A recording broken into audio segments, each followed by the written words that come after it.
Hello, hello. Welcome to Mixlife. I have no idea what number this is. It's I'm Mixlife Adam. 31.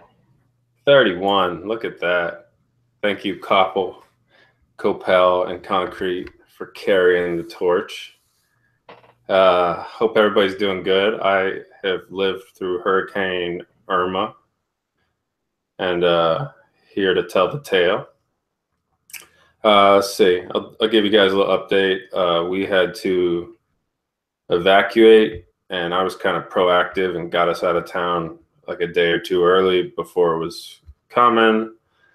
Uh, there was 4-hour waits for gasoline in this town for about 10 days. I live in Naples. There was limited water where you could get like a gallon or two. There was no power for 10 days. The water system was boil only. So, and cell towers were down too. So this town went back to the like dark ages with that one hurricane. And even then, so we went up to a hotel in Orlando, and it started as like a 3-day hotel thing, and then as the power stayed out, cell was out, and then just hearing horror stories from people that could get cell service here to report like how bad it was, we kept extending the stay there. And shout out to Embassy Suites up there because they cut us a great deal, or else it would have been like $3,000 of a trip, and it turned out to be a lot cheaper. So they were cool. Stay at Embassy Suites, and yeah, it was just hectic, very, very traumatic kind of experience, very, warlike. And all my flavors survived. Definitely want to mention Bull City, and then some of these mixers on the mix team donated some of their profits for their recipe packs in September. And then Bull City sent me $100, which was awesome. That helped big time because every dollar got spent on this trip.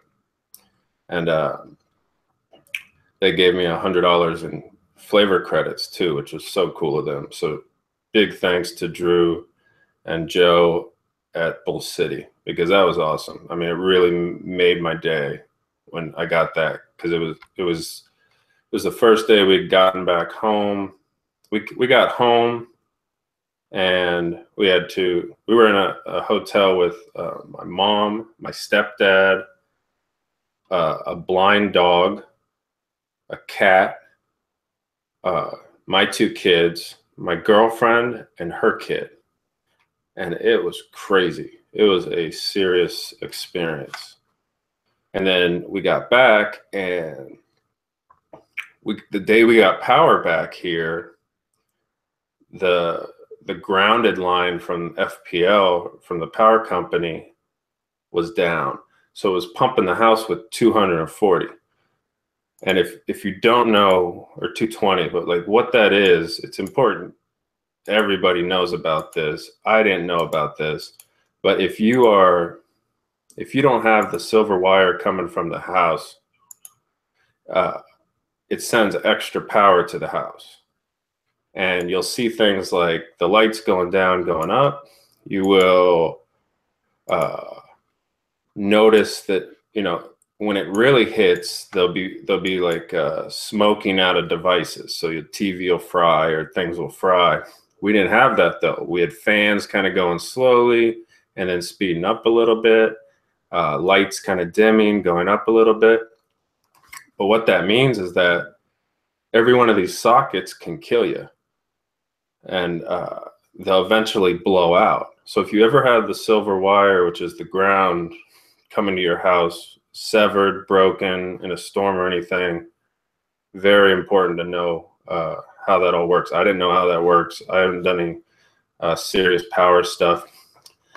But so we get home, and then we have to evacuate that night basically from the house. So we have power, and then we had to kill power again and go stay at my mom's house in the living room with my girlfriend, her kid, and me.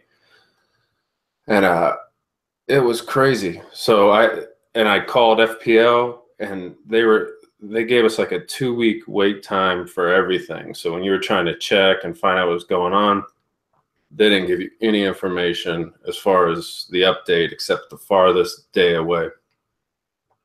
So finally, and I finally had to go down the street and grab the guys in the truck and be like, hey, the grounded wire's down. The house has, 220 or 240 volts in it all over. And then like 20 minutes later, they came down and fixed it. So then we had power back. We had water septic system that we had to bleach out and clear, or water system, a well water system that got potentially bacteria flooded. So you have to do water tests on your system to make sure your water's good. My mom's house flooded on the whole bottom floor. She lost her office with her desks and years of work from her companies and all kinds of stuff. Same with my stepdad. He does advertising, and just, it was surreal. Like all her family photos are like covered in swamp water from the ocean that had flooded in.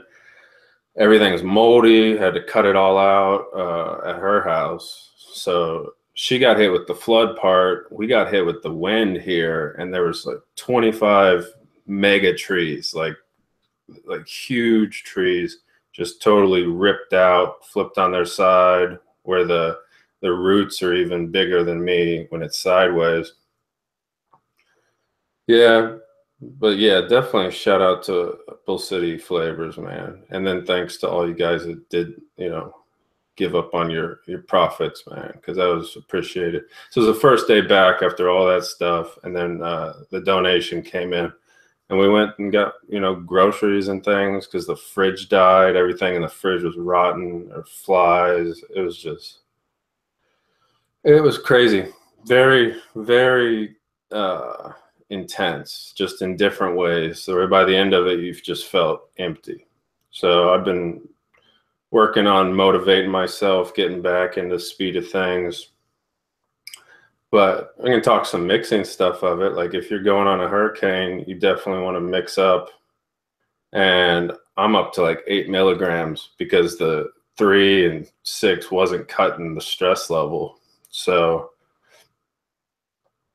I'd mixed 800 mils of juice. And it was crazy because like when the hurricane was coming, you have to do this pack up where you don't know if you're coming back. And you really kind of just sort through your life, and you're like, well, what? Like this is what one of my kids wanted to take, was like his football trophy. And that was like one of the 2 or 3 things he took with him. And it's so strange to have to do that. I hope none of you guys ever have to do that. And if you have done that, that sucks. And I know how it feels. It's crazy because you have to literally decide of my, 100 items, which 10 really matter and which don't. So very intense experience. We survived through it. The town got kind of trashed. As of now, the yard's back to normal. The tree guys came in. I've got root structures of trees that are like 10 feet wide, just like in the backyard, that have been cut, but now there's just like these stumps, these mega stumps. It was definitely wild experience. Finally getting back into things. And, so that's the update of where I've been and what I've been doing. Hurricane Irma, definitely a bitch. And, if you got a little extra money sitting around, donate to Puerto Rico, because that fucking sucks not having power for months. Like 10 days is enough. Like you do 10 days, you're like, damn, I need power badly. Like the gas pumps go down, so you can't get gas to get out. And then they run out of gas. Like there was a 4-hour wait for gasoline was the real deal. And that wasn't like one time. That was straight up every single day for the 10 days after was a 4-hour wait in the car. And people would get to the end of the line and they'd run out. So some people on my Facebook were like, waited 3 hours, then they ran out. So it was just crazy. You realize how dedicated and like hooked on cell service. This is the first disaster that I've been in. I grew up here, and from Hurricane Andrew, Katrina came over here, Wilma. So I've dealt with hurricanes before, but this was the most havoc creating, where it literally shut the systems down. And then you don't realize what it's like when the phones don't work, because we're so phone based that for a whole city not to have phones was crazy. So both city flavors, big deal. Thank you guys. And how are you doing, Concrete? Not nearly that exciting, actually. It's kind of hanging in there. I am glad that you made it through to the other side, and you and yours ended up being okay. It's just, yeah, it's surreal. It's surreal seeing that happen in the United States. Both with Florida and then with Puerto Rico. Like, this isn't supposed to be happening. Right. They had 30,000 power guys working, and it still took 2 weeks. So for Puerto Rico, like, that sucks, because there's no. So for us, we had the benefit because you could drive people down from Georgia, people down from Tennessee. There's all the way up to Virginia. There were every kind of power company you could think of was here working every single day, all night long. And it still took like 15 days or something to get the power. It was on the 11th, 22nd, so 11 days to get the power back on. And really crazy. It was crazy. But I brought 800 mils of juice on the trip. I still have juice left over. And then let's see what else. And you're on that high nic stuff for hurricanes. I think that's a pretty good tip overall. Just mainline the nicotine so you don't strangle somebody. Yeah, because that, I don't drink anymore, so it was like that was my outlet. And then, yeah, right, Shindo, I'll do a hurricane cocktail. I actually made a recipe called like Hurricane Irma. So I had no power, right? But I'm back in the house. Back in the house, no power. Scale works. I have nicotine, I have flavors, right? But no cell phone service. So I'm like, I had printed out a couple people's recipes, and I went and found them, and then I used them as like a base metric to mix my own juice with no computer, no apps, nothing. And some of these guys, like I think probably Jarvis and Christopher, and probably you, and definitely Apex could probably just like off the top put a recipe together without power. So it was challenging for me, because I was like, what's on, like, I'm gonna make 30 mils. I need it to be 8 milligrams. So I was doing all these just manual calculations off of a printed out piece of paper recipe that I had. But it worked. And the first thing I did when I got back was add nicotine to everything that I'd already mixed, just to make it stronger. But yeah, that's my story. That was my September. That's the entire thing. You just got to make sure you have the batteries for your scale, and remember that 1% of a 30 milliliter is 0.3. No, sorry. 1% of a 30 milliliter is 0.3 grams. 1%.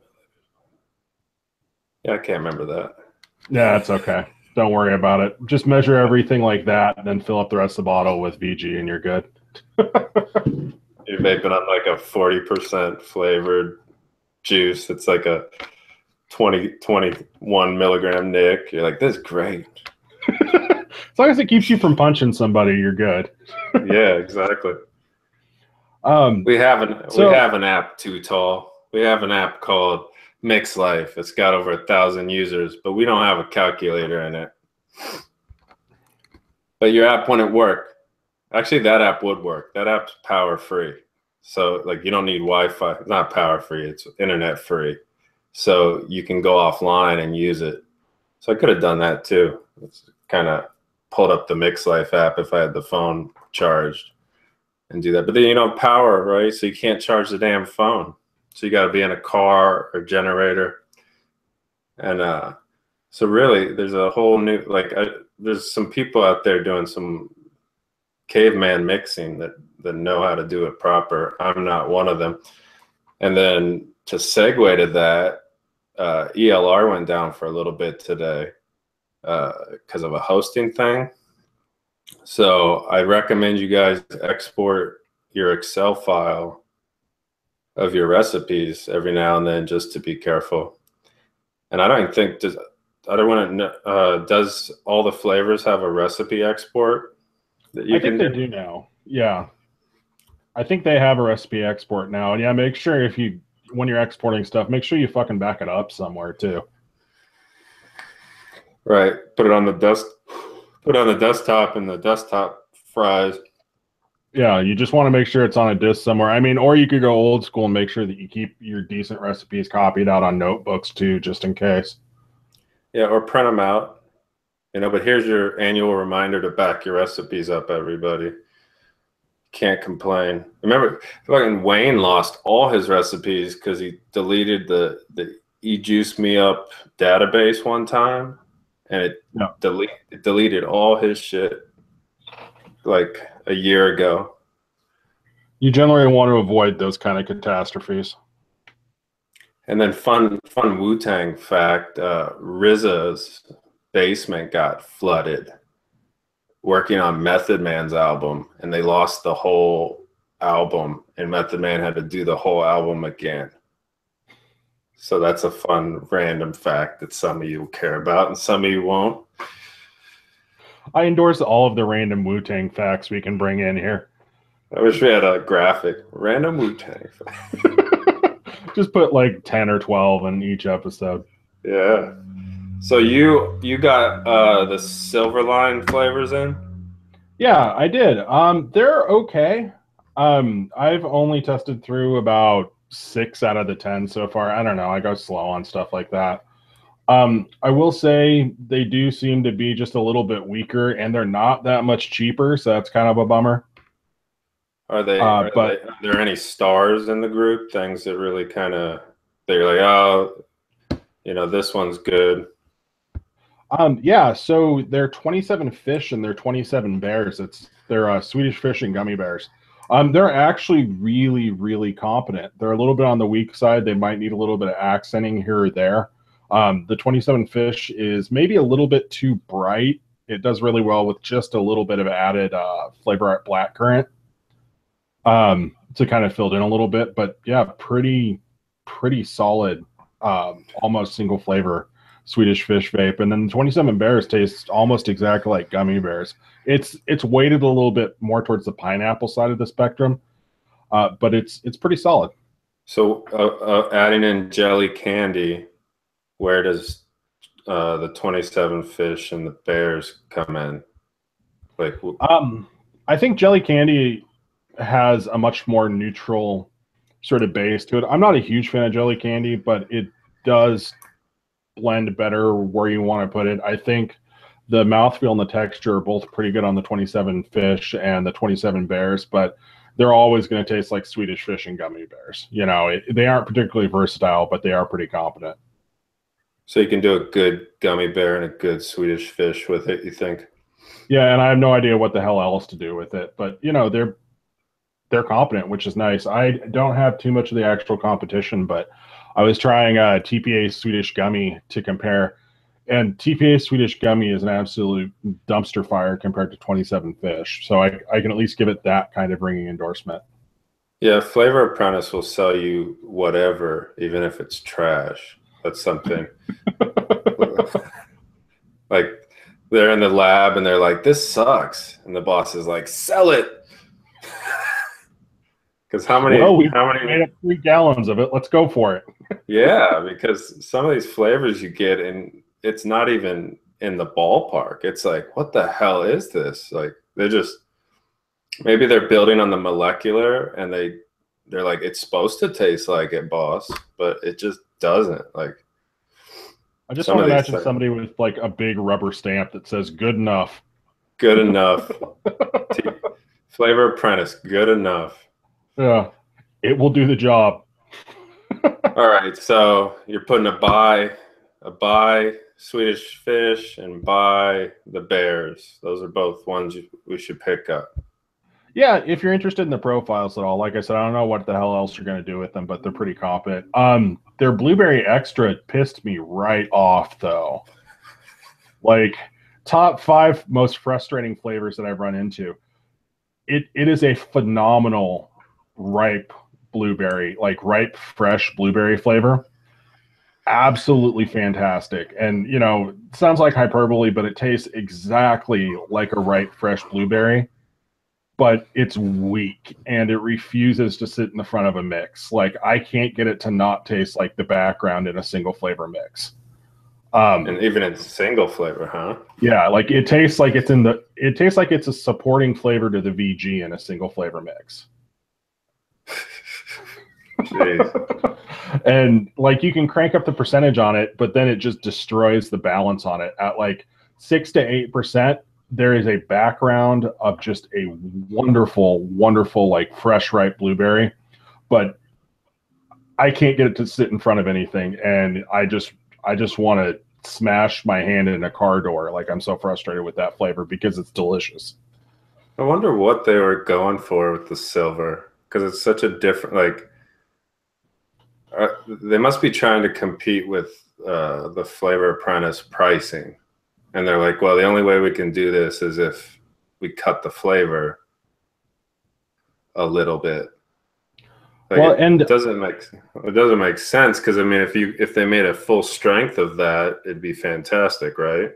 yeah, it'd be great. It's like it's the good parts of like TPA's Blueberry Wild or like TPA's Blueberry Extra mixed with the good parts of Flavor Arts Bilberry. Okay. Just way too weak. And yeah, it's a heartbreaker. It really is, because I like blueberry flavors. I want it to work so badly. I just cannot get it to actually sit in front of a mix to save my life. So if you were doing like an accent, like an accent of the flavor, then it'd be a good use. So if you're trying to do a back note, that would make sense to use it, but nothing to lead. Yeah, I think if you want like a realistic fruit mix and you have a bunch of other stuff going on, you can throw that in there. It's not going to do anything bad. It's going to add a really subtle flavor. I think you could also maybe use it with like some lighter creams, like FA Fresh Cream or something, to kind of get a little bit of like a milky blueberry thing. But anytime you throw in like any kind of eggy or like aggressively like frosting-y note from your creams, it's just going to stomp all over that blueberry. So the whole Silver Lines watered down thing came from Nick River on the ELR forums, and they were updating, and people were like, "What are these weaker?" Da da da. And then they were like, "Yeah, they're weaker." And then they reached back out to them, and they were like, "No, they're not weaker." So that's where the whole. But you're saying they're weaker from testing, right? Or at least that one. Yeah, I mean, so Capella won't really set the world on fire with some of their flavors at like 5% in terms of strength, but generally you can get a full flavor out of a Capella concentrate at like 4 or 5%. You don't usually have to go up that much higher than that. These have been working a lot better for me around like 6 to 8%. So I don't know about half strength, but they definitely seem like they are a little bit weaker. Yeah, and you test a hell of a lot of flavors, so yeah, definitely. Let's see. What else? Did you try the butter pecan yet? I actually was gonna be doing that one today. It tasted okay. I made the mistake when I was mixing these up, just because Capella had said, "Oh no, they're no weaker." So I went ahead and did like my low range, which was 2%, my high range, which is 5%. I think I should have went with 4 and 8%. At 5%, I do get a butter pecan, and it's not bad. I'm just not seeing anything that's better than Flavor West butter pecan right here, and even Flavor West butter pecan's quite a bit stronger than this. Yeah, that's a good flavor. If you guys don't have it, it's very good. What about whipped? Was it whipped marshmallow? Is that what they call it? Yeah, I've been sitting on that one. Rory chewed me out for not testing the whipped marshmallow right out of the gate, but I didn't get much flavor, but I did get a pretty decent texture out of it. So I need to dig back into it. But it seems like it's going to be more useful as a texturizer than an actual flavor, which isn't a bad thing. TPA's marshmallow is a lot more useful as a texturizer than an actual flavor. So I mean, there's a precedent for it. Yeah, when I, even TPA whipped cream is great for the texture additive part. If you guys are looking to like add more body to a mix or make a cream more rounded, I use that all day. I've been playing with Liquid Barn vanilla ice cream, and I like it. I've never bought Liquid Barn. I didn't start with the beginner set, any of that, but I heard enough about it that I wanted to try it, and I definitely would say it's superior to vanilla bean ice cream. And it has like a nice consistency for a simple recipe. So if some of you are here for simple recipes, that's a good place to start. I've been doing around 6% because after the hurricane, I was just fried, so I wasn't doing much complex. But I've been kind of playing around. Like what I got in the tank here is a strawberry apricot, and it's got flavor art juicy strawberry that I'm mixing with the strawberry right because of just, I have a theory that mixing them will be like the way to go. The flavor apricot, which I'm a big fan of. It's like it was one of my favorite flavors of the whole release that they just did. That one, and then nectarine. I really like those. And like, that's funny thing is that my box of Flavora flavorings, I expected to be like 70 feet down the street, but they were sitting in the mailbox dry. So I got back from this hurricane, the whole yard looks like hell came through, and then like the Flavora flavorings are still in the mailbox, and I was like, yes. So I ended up testing those at my mom's house where I had no vape stuff, and then just adding them into some mango mixes that I had. So, and that was delicious. And you guys can, that's a good way if you're out and about and you can't get to your flavors, is just adding a little bit to your stuff. Like adding a little bit to something pre-made. I know some people ask, like, can you do that and stuff? Don't say nectarine around Dave. What, you don't like it? Hell yeah, I like the apricot. I think nectarine is Dave's safe word. Is it? Does he like it or hate it? He just knows the action's about to stop when you say nectarine. Pineapple juice is my safe word. Did you guys see that video? That shit is hilarious. It's like the guy's a bondsman, and he hunts down people, and he hunts down this dude and chases him around the parking lot for like a half hour. And then the guy gives up, and he's like, you didn't beat me, I'm beating you. He's like, pineapple juice is my safe word. And he lays down on the ground to get arrested. Oh, it's funny shit. It's good. So did you want to talk about simple mixes really quick? Go ahead and pretend like we're on topic. Yes, I like nectarine, Dave. It's good. It's a great back note for like the apricot. So you put the nectarine behind the apricot, and it tastes good. See, it works. It has like cherry off notes to me. Like it has those kind of like weird plasticky cherry off notes, and those drive me up a fucking wall. See, Clayton agrees with me. It's good though. So I look at it is do I like the flavor, or do I not like the flavor? Like that's the first thing I do, rather than, oh, that's not true, I'm gonna release a nectarine recipe today. That's happening. It's fucking delicious. It's delicious. I'm gonna make, and you are gonna mix it, and you're gonna use up your nectarine because it's so good. That's gonna happen. It also annihilates your throat too. Like it is a very, very punchy flavor. Yeah, you gotta go low. It's like a back note. Yeah, fair enough. It's I see it as a peach enhancer.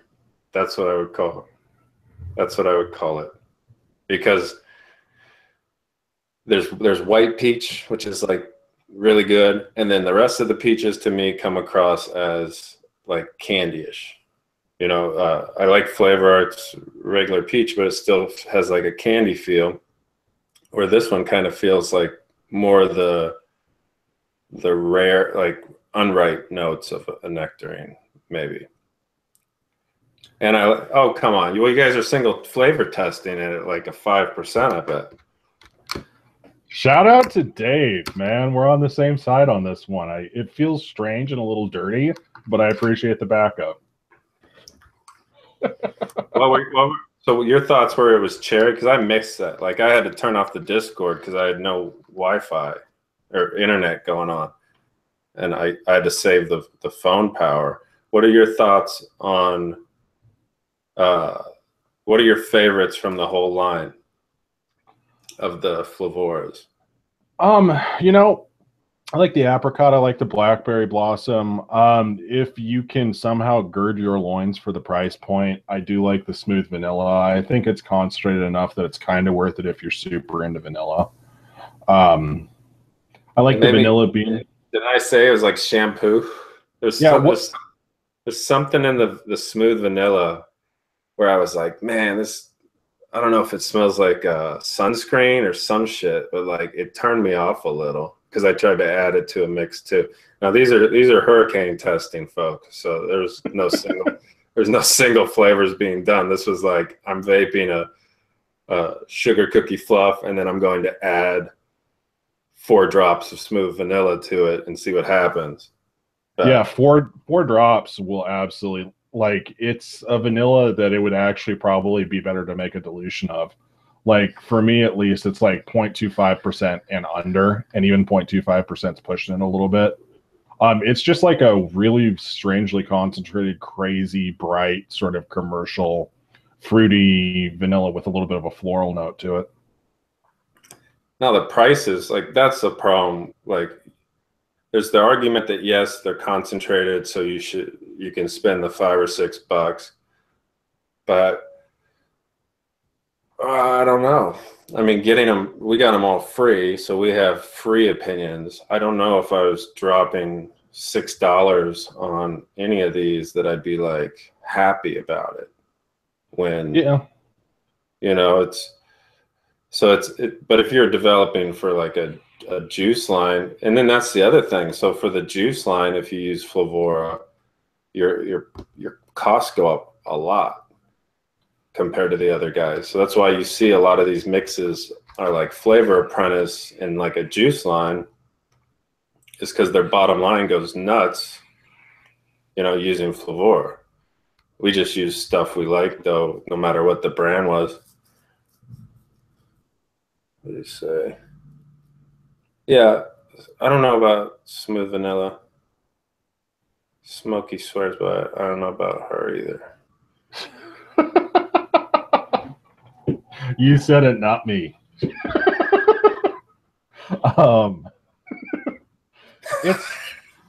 It's okay. I don't know. The price point thing with Favora, I think where the price for Favora works in its favor, a lot of their concentrates tend to be fairly concentrated top notes.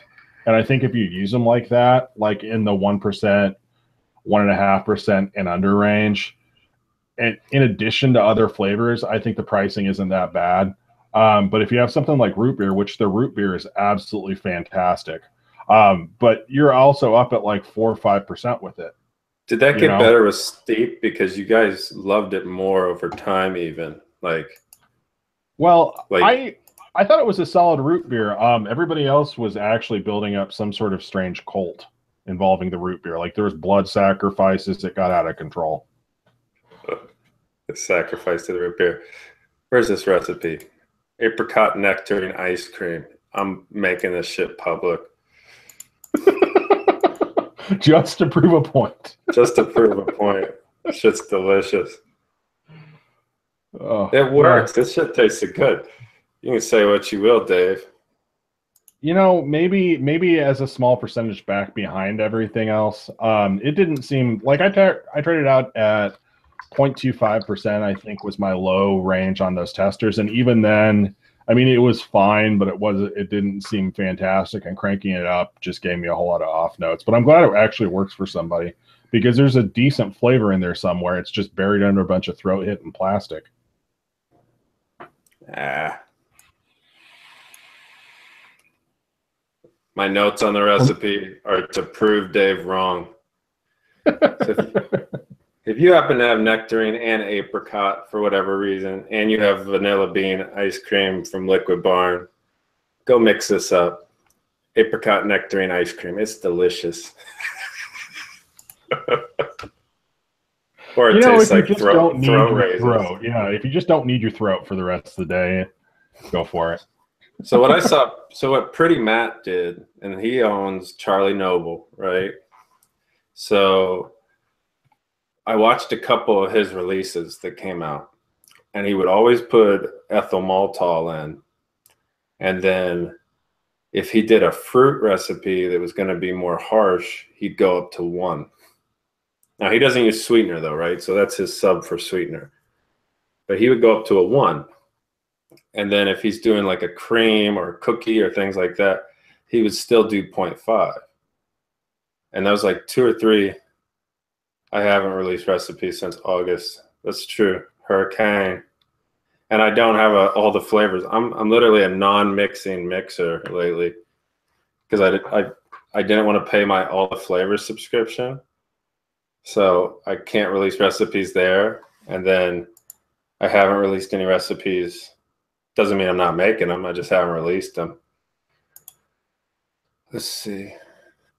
I don't know if this was released. But okay, yeah, so there's a new recipe coming if you guys want to try to make that. I did see that I was browsing the DIY subreddit, and we did have a Pretty Matthew appearance in there. It was super interesting. Somebody had posted something up talking about juices that even though you're DIY mixer, you still buy. Somebody had mentioned Lanola cream, and Pretty Matthew just pops in out of nowhere to taunt people that now he knows the recipe for Lanola cream, and he was super surprised. I'm pretty sure he owns that shit based on how things, because yeah, that kind of went. If you all remember the Reddit, I think Pretty Matthew came in and invested in Lanola during the more I don't know how to say it, but you probably know what I'm saying. Yeah. When things went weird, I think he came in and funded it, and then I think he owns that recipe, or at least produced it. Well, shout out to Pexified, because like he was trying to like worm his way into getting an answer, saying what, because it's a lot more simple than you'd think. And then it was pretty much just like, yeah, nice try. Apparently nobody's ever getting that Lanola cream recipe, but I was just to see Pretty Matthew citing it in the wild. I tried to clone it. I tried to work with Koppel to clone it. And then, I mean, it's really, I had a lot of work on it. I can't remember any of it now, though. Hurricane will wipe your brain. But we'd done some stuff to it where it was, I think it was a blend of, you got to create a pie, and then you have to build a good banana, but then you have to also build a berry filling. And those are kind of the 3 pieces of it,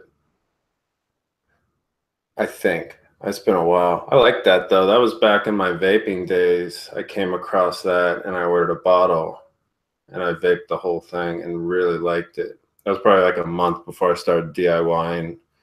And it was probably the only bottle that I ordered that wasn't like a vape shop type of juice. So it gave me a good marker.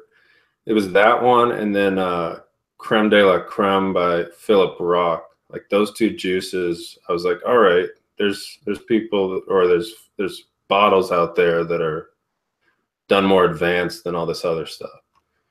And it really helped when I went into DIY to use that kind of as my mark instead of just the trash juice.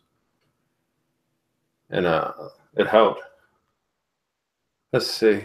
So So, there's yeah, go ahead. oh, I was going to say, yeah, on that segue, talking about trash juice.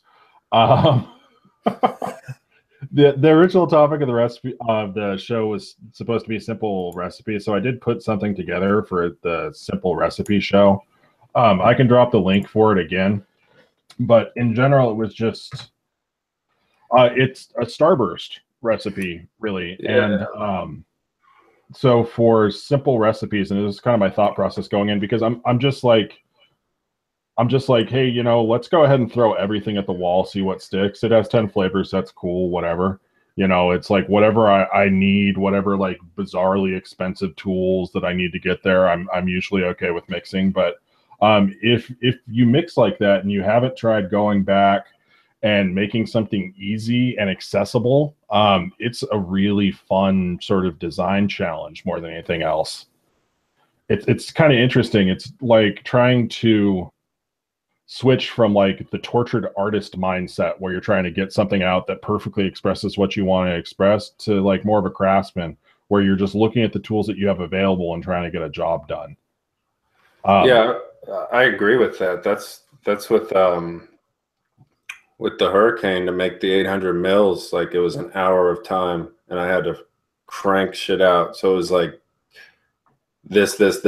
All right, that's a juice, and time helps. Like if you guys cut, like give yourself 5 minutes on the clock and make a juice with like four ingredients, or you can pick four and see what comes up because sometimes that's really good. Make some good stuff. yeah. And I was talking to Shindo about this a little bit, and we were talking about, and it was mostly his idea. I'm just going to take some credit for it. But he said that, 90% of great recipes take one really good flavor and work around its strengths. And I agree in terms of simple recipes. A lot of what you're going to be able to do in a good simple recipe is take one very strong, very interesting primary flavor, just do a little bit of a nip and tuck, and then you instantly have a recipe that's a lot more accessible than taking four or five different primary flavors, throwing them at each other and trying to see what works where and trying to get something crazy layered and all that other stuff. And I love those kind of recipes, but if you want to mix a little bit more simple, you generally want to start out with having like one point that you're working from. You take your primary flavor and then you just try to fix that concentrate. Yeah, that's what the vanilla ice cream. Sorry, Chris Drake. It was done quickly. I couldn't find the when I made this. It was during the recovery, so I just typed in as fast as I could. But Liquid Barn ice cream, that's the one you want. It tastes like vanilla. But like even this recipe here was fast. This was like a 5 minute recipe, but it turned out really good. I vaped the whole 60 mil. And then that says 6, but I'd probably put 8 in it. But that's like he's saying where, you know, the vanilla bean ice cream, I just took like 4, 5, 6%, added another flavor, and went from there. And it's a good way to like, you know, play with flavors a little bit without overthinking it. And Yeah. if you're new to it, that's the way to experiment is start with something that's okay and see where your actions take you. Was it a good decision or a bad decision to add this thing? This recipe you made is good. Because you got marshmallow, that's going to be good. You got vanilla swirl, that's going to be good. Why'd you go with strawberry not right? I just wanted like a pretty straight ahead basic strawberry. I didn't want much in the way of nuance. I wanted a candy strawberry and I wanted to use TPA just to keep everything fairly accessible. Both the normal strawberry and the strawberry ripe definitely still have that like big maltol hit in there, so they do some of that work in rounding the edges off the star candy, which is a really good starburst flavor, but it's a little bit too citrus heavy. It has zero body. So that entire recipe after the star candy is basically just trying to figure out a way to fix what's wrong with the star candy. Did you get Jungle Flavors pink burst? Did you ever get that one? I I haven't tried that one yet. I know that Edible Malfunction's submitting a recipe for Mixers Club that I'm excited to try. That's strawberry starburst using that pink burst, and I think it will probably do. I mean, on balance, it will probably do a better job at actually capturing the profile. I think for me, this was a little bit more of a design challenge than anything else. Yeah, this looks good. It looks like a good recipe. This could be your like all day vape type of recipe. Just something a little sweet, little flavor, but not overpowering. I'd add sweetener to it myself. I'd add 1%, but that's me. Yeah, and it should be pretty accessible. There's nothing too complex going on. And I was on the notes for that last recipe that I put out before this, the grilled peaches, mascarpone, and honey with the 10 different flavors and all that other stuff. I went through pretentious bastard. That's Jesus. Yeah, the jerk off recipe. I went through and actually added up the total for the concentrates on Bull City Flavor, just looking at the smallest bottles, and it was like $33 for the smallest bottles to be able to make that recipe. I just went through on Bull City Flavors. It's actually cheaper to order 4 ounces of every single flavor in this recipe than it is to order the smallest available bottles for the grilled peaches, mascarpone, and honey. So, I mean, you can't really overlook that kind of stuff too. Well, you're probably, mean to women and drive a fast car if you like the grilled peaches recipe. I wish I was mean to women and drove a fast car. I drive a Kia, and yeah. No, not you making it, but the people that are like, yes, grilled peaches on a skewer. Shout out to Coke Can for making a skewer recipe. Grilled stick, man. That's just gorgeous marketing right there. He just changed the name after he failed so hard. So some vapes ask, is it worth getting Flavor West Starburst type? If it is the only thing that you're missing from this recipe, then pick up a 10 milliliter bottle. It will cost you like $1.50. Totally worth it. This is definitely worth an extra $1.50. The honey drizzle. You got to vape that out of some kind of stab wood mod with like a gold RDA on it. I've got resin on half of my drag. Does that count? Yeah. Well, I tried to make an all wooden vape. That was about as pretentious as that. It smelled like the house was burning down. It's like oak wood and red oak and wood spice, and it just smelled like fire. It smelled like a house was on fire. It was awful. So we all make pretentious shit now and then. But yeah, if you haven't gone back and like actually tried to limit yourself to some simple recipes, it was surprisingly challenging. I didn't get quite as many versions in on this as I did on that grilled peaches and mascarpone and honey thing. But I mean, we're talking like 8 versions versus 10 versions. Like with simple recipes, the trick to a great simple recipe is all iteration testing and balance. Goddamn ID10T. I bet they're all mango recipes. I don't even want to check the links, but he's probably being super useful in linking like simple recipes. And Dave's really good at simple recipes, actually. Yeah, I told him it was cool. I'm just joking with him. Yeah, if you're a new mixer and you want to mix some simple things, it makes sense. And if you're an experienced mixer and you want to challenge yourself, try making the next God Milk, because you can say what you want about that, but it's all TPA. Yeah. And it's popular as fuck. Yeah. All the flavors skews to the DIY guys, DIY or die guys. Yeah, but like you have something like Mother of Dragon's Milk too, which again I think is all TPA flavors, and it's really good. It's an interesting design challenge. Sometimes you kind of get lost. I mean, obviously, sometimes you kind of get lost with all these tools, and actually having some direction and having good notes and knowing how to use your concentrates, you can get to some really solid places.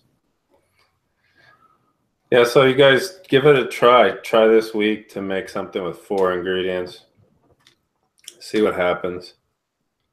You know, just pick 4 that you love, you know, four things that you enjoy, or just be weird. That's the other thing. That's why Christopher, like Copel's stuff is so cool, is he'll just do a blind draw a lot of times and grab 4 off his boudoir shelves, and you know, he'll mix 4 random things up, and sometimes you hit winners. You know, if you're stuck, if you're trying to get out of a rut. Two have mangoes. See, I was right. They're all mango. Two have mangoes. No, but like I said, and I mean that not like in any kind of bad way. Dave does great, simple recipes. Rory's bringing up, it's harder to hide flaws with less flavors. Yeah, and that's the other thing too. Like, if you have an issue with the concentrate and you have a limited sort of bench to try to address that, you've got to really work on your balance as opposed to just throwing another like bright or weird flavor at it to kind of distract instead of saying, look over here. You know, you have to actually fix what's wrong with the recipe. It's interesting. Yeah, that's what we were talking about. We did a show a while back, me and Christopher, and we talked about the long recipe. So the opposite of this, like the 10 flavor recipe. And a lot of times that you see it isn't because it was built that way. It was because they use some sort of trash base flavor.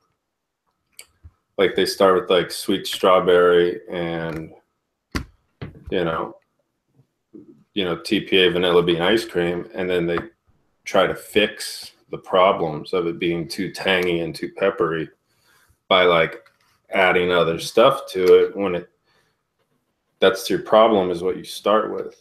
You know, so starting with the 4, a lot of my recipes will start with like 4 or 5. And then if you're going to add more to that, you need a reason, like really justify it to yourself of why do I need more to this, or am I using the wrong ingredient? Like, I get it if you don't have the money, but if you're trying to be a pro mixer and you're trying to put out recipes, you know, and you know that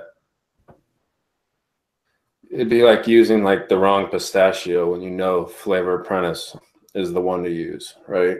So, and you just don't want to order the right one or you've run out. So you use like the wrong one, and then you try to hide your flaws, and then you end up with like a 10 ingredient recipe that nobody's going to mix except for like 5 people because they won't have all that. You know, that's the other thing is availability of flavors. You know, yours, like the only question people were asking was Starburst, right? So you could, that's one bottle you got to buy instead of like your 10 random Perilium. What else do we have? Wonder Flavor Revolution, super concentrate, real flavor. Like, you know, if you're going to use all that shit, make sure it's actually better than what's out there now. Yeah. You know, just because you have it on your shelf doesn't mean you should be using it. Yeah, and a lot of going through and testing new concentrates and like everything is just finding the right tools. You know, it isn't necessarily that you need 4 pistachio flavors. It's you're going to buy 4 pistachio flavors to find the right pistachio flavor. Right.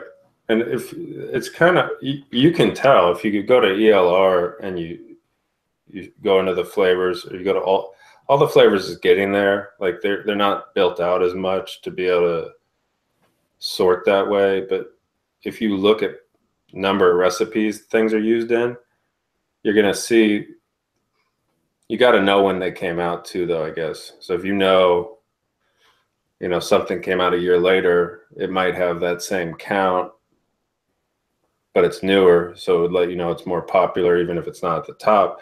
But you can definitely rule out the ones that aren't the best pretty quickly. There's like 10 recipes made with it, and it's been out for years. And then the other one has like 5,000. The amount of usage gives you an idea of which flavors to go with. Same with Bull City is the only one I think that you can sort by best selling, or at least the only one that I use. So if you go to Bull City and you type in a flavor like pistachio or strawberry for that matter, and then sort by best selling, it's going to tell you which one's most popular. So that's a good way to kind of figure out when you go down a weird rabbit hole of doing something maybe you've never messed with. Like say you're going to mess with like a lime flavored stuff or pineapple or, you know, just different flavors that aren't talked about as much. Mango, right? And you can sort by best selling to get an idea of like, all right, well, what's most people using? But that doesn't, you know, if I'm making a recipe, I'll buy, or I'll either ask these guys, the team, and they'll usually have a good direction. But even then, like it's spend $10 if you're trying to develop something major to try like a Hangson version, Flavor Arts version. You know, get a spectrum, and then when you get them, you're going to know right away really what works, what doesn't. You know, Yeah. If you're making weird stuff, if you're going out on a like out down a weird way, that's the best way to do it. It's just, you know, spend $10, get all the versions of like a pineapple or all the versions of whatever weird flavor. Try and Aware, because their stuff, you know, half the time is like home run and half the time it isn't. You know, like I like for a mango, I like Aware Philippine mango, Capella sweet mango, and then like Flavor is like an accent to it instead of going with just one.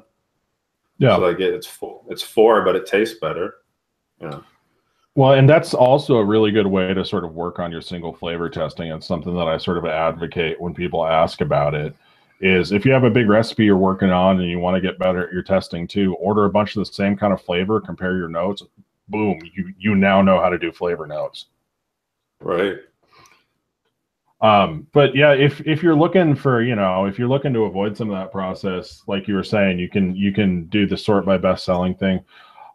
Look for a good flavor note. The other thing you can do is just look at well-regarded recipes using that flavor and see how they're using it in that recipe and kind of work backwards for that. Like if you're looking for a vaguely savory mango and you see Shindo sticky rice and people are raving about him using the right mango in there, well, then there you go. That's your mango, you know. Where it works and is highly regarded in a specific application, you can usually extrapolate that back from those recipes. Yeah, like so Dave's really good about using at the right ID10T at the right spot. Jarvis goes low, so if you're going off Jarvis's stuff, she's super sensitive to tasting stuff, so you'd probably bump it up and then dial back if necessary. My stuff, generally I'll use like the range that I like the flavor itself at. You know, Rory will experiment, like Too Tall will experiment with percentages that are out of the box a bit. And that's kind of the thing, is like, that's a polite way to say it. but if it works, you know, that's the thing, is just because everyone always used it at 3 doesn't mean it's good at 3. Like, okay, so vanilla custard Capella, I'm done at 4. Like that's when I'm done using it. And I think Chris will use it up to like a 10. Christopher will use it up to a 10 and it'll work. But for me, the notes in it that I don't like, I notice after like 4. So then I'll fill it in with other things to get to that cream at the right level. But that's for me 4%. But you'll see fucking like 12, 14, you know, of vanilla custard. So if you go by those, you're going to end up like, I don't know what's wrong with this, things like that. So it's better for you to kind of figure out your own. But if you're referencing people, reference people that know what they're talking about. You know, don't just go off of random people's recipes, because that's like first mistake people make is they use the percentages wrong on stuff. And then you have to, if you start wrong, you're just going to have to deal with it. Like when Too Tall is using it, he knows where it's supposed to be. He just doesn't care. And then he'll try it another way. You know, but like, so like vanilla swirl, you did it a 3. You know, the marshmallow at almost a 1. So I can see as 0.75, I can see you're using the marshmallow to accentuate it. Strawberry to 2 is kind of low, but that makes me think that even though I've never tried Starburst type, that the flavor is almost there at the 5, and you're using the strawberry as a back. And that's without even reading what you wrote. That's just kind of looking at the numbers and seeing how you've layered it. You know? Yeah. Yeah, and that's exactly, there is some kind of like red or strawberry in that star candy. It's just, yeah, trying to accentuate that a little bit more and using the maltol to kind of knock the edges off the citrus. So once you know where the flavor is supposed to be, you can look at someone else's recipe and see whether they're using it for what it's for, or whether they're using it for something different, if you will. So I hope this helped. Hope you guys got something from it. We didn't really talk too much on simple recipes, but we sort of did. We covered some stuff. We addressed hurricane-proof recipes, which are the most simple of all recipes. Yeah, you got to survive vaping. No power means no batteries, folks. So you got to fucking charge up and have a lot of batteries. So if you're in any kind of disaster zone, remember the batteries, and then make a lot of juice, because you might not get the batteries later. Let's see. Rory is Too Tall. You can find him on all the flavors. If you guys go to our Mixlife, you should all join. Number 1, like e-juice makers, the page. I post a bunch of DIY news articles, vaping news, stuff like that. So e-juice makers is a good news source. We have our Facebook page, which has, or it's a Facebook group, Mixlife. And we don't approve everybody. We keep it more smaller. We're not trying to be like a 20,000 member group and then not be relevant. So you kind of have to know somebody in the group or be recognized to us to get in it. Mixlife group. If you haven't hit subscribe on this channel. We are just about to hit 1,000 subscriptions, which is big for us. Go team. Go team. Golf claps all around. Thank you, everybody. Or like back in a round of applause. That was like kindergarten shit. But if you go to the Mixlife page, the Mixlife group, we have links for all the mixers, whether it be ML Nikon, Too Tall, Chris Garnier is Seduced, Jarvis, Concrete River, ID10T, Clayton, who's Steam Room, Annie, which is 6 string. She's really good. Underrated. Definitely doesn't get as much notice. Same with Seduced. He's in Belgium. He makes really great stuff. And get the app if you want a fun little app. Let's see. App is only $1. iOS and Android. And let's see what else we got. We got e-juice makers one-shots at Chefs. So shout out to Chefs. That's a great flavor shop if you're in Europe, UK, or even if you're worldwide and watching. They ship to most countries, so it's a great hub to order most of your flavors and things from. Shout out to Chris Drake. He works with them. Hand clap. And then let's see what else. Subscribe to Steam Room's channel. Subscribe to Concrete River's channel. He's doing some great flavor notes. Those are also in the Mixlife app if you want an easy way to watch them. Don't forget the Noted show on the DIY or Die Network. That's tomorrow night at, I think, 10 o'clock Eastern Standard Time. And those are great to watch. I always forget about Steven, but Steven's one of the Mixlife mixers too. So shout out to Chiba Stiba. So that whole squad, the whole team that does the Noted show are e-juice makers mix team. And we're working on things, some different projects that aren't public yet, but we got more stuff coming for you. ID10T and my one-shots are sold out at e-cig Express. If you want to see more stuff from them, send them emails, bug them on social media, whatever you got to do, if that's your flavor shop you use. We have recipe packs at both City Flavors and more stuff to come. So just thank you guys for all joining me, and Concrete. Thank you to Coppell and Concrete for holding down the fort while I was MIA.